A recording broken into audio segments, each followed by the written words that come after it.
Jadi kalau kita bicara mengenai persoalan hidup, ya siapa yang gak punya persoalan? Hampir semua orang, bukan hampir, tapi semua, setiap orang pasti punya permasalahan hidup. Tapi yang sering menjadi penyumbat sebenarnya itu adalah buntunya pikiran seseorang itu untuk mendapatkan solusi. Nah, jadi kebanyakan seseorang itu kesulitan menemukan solusinya sendiri. Satu contoh begini, dia punya permasalahan hidup, entah itu soal rumah tangga, entah itu dengan teman, entah itu dengan keluarga, tapi seakan-akan pelik permasalahan itu tidak ada ujung pangkalnya, seakan-akan tidak pernah selesai. Sementara sudah banyak orang yang di sisi lain dia itu sudah banyak menerima masukan, banyak menerima nasihat, bahkan uh, bukan hanya sekedar saran. Tidak sedikit pula kadang orang itu berusaha untuk membantu menyelesaikan permasalahan. Tapi kenapa dia masih buntu juga? Nah, belum ada ujung pangkal juga, belum juga ada penyelesaian.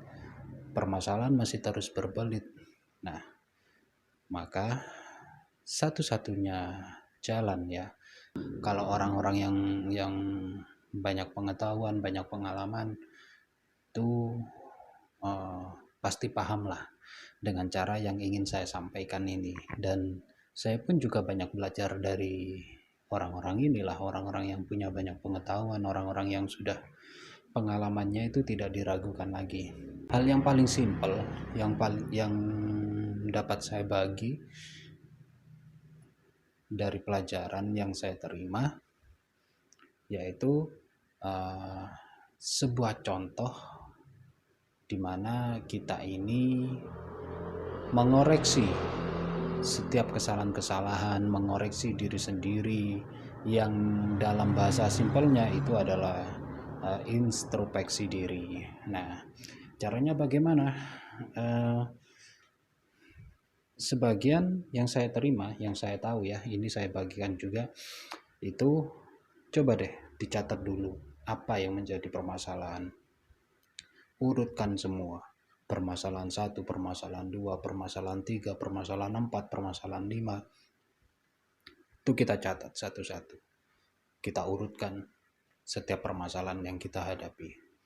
Nah, dari setiap permasalahan yang sudah kita catat tadi itu, coba kita pahami, coba kita lihat, coba kita nilai mana dari sekian banyak permasalahan ini yang paling ringan.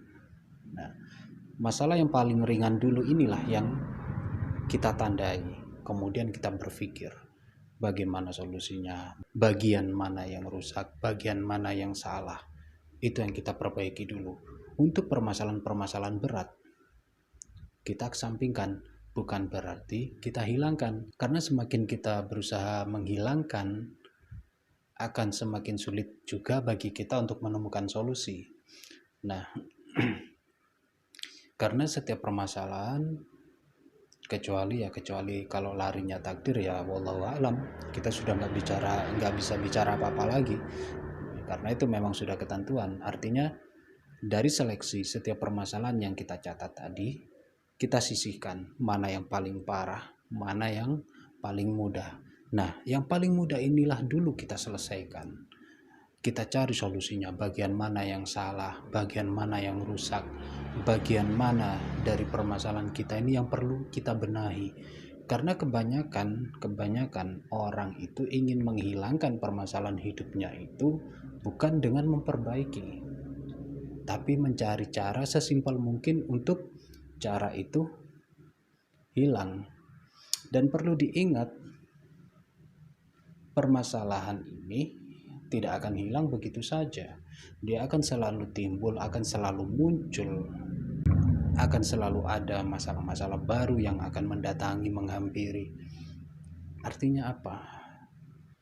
Jika kita semakin lari dari setiap permasalahan yang kita hadapi, maka akan semakin sulit pula ke depannya bagi kita untuk menjalani kehidupan. Kenapa? Karena ini sudah seleksi alam, sudah teori alam, sudah terlalu banyak contoh hal yang semacam ini. Semakin orang berlari dari permasalahan, semakin sulit dia akan menjalani kehidupan. Catat.